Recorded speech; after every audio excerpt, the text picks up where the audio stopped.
Let's make what I ate in a day after a day of Kali Pujo. তো সকালবেলা ব্রেকফাস্টে বানিয়েছিলাম এই বেসনের চিলাটা ফর দ্য ফার্স্ট টাইম। প্রথমে ভাবছিলাম যে কেমন খেতে হবে না হবে, তা দেখলাম না যে বেশ ভালো খেতে, আর তার সঙ্গে ছিল 1 কাপ গরম গরম চা।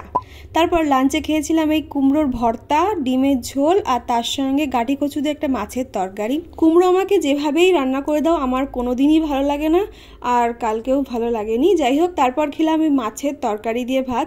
তো মাছটা যে কি মাছ ছিল সেটা আমার খেয়াল নেই, তবে খেতে কিন্তু বেশ ভালো লাগছিল।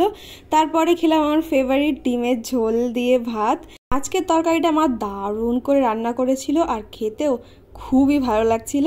লাঞ্চটা তো খুবই ভালোভাবে কাটলো। তারপর খেয়েছিলাম একটু আগের দিন মেলা থেকে আনা এই জিলিপিটা।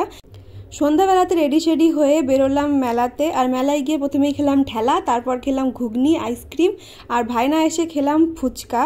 বাড়িতে এসে রোলটা খেয়ে আজকের মতো ভিডিওটা এখানেই শেষ করছি। ভিডিওটা কেমন লাগলো অবশ্যই কমেন্ট করে জানিও, ভালো লাগলে একটা লাইক করে দিও।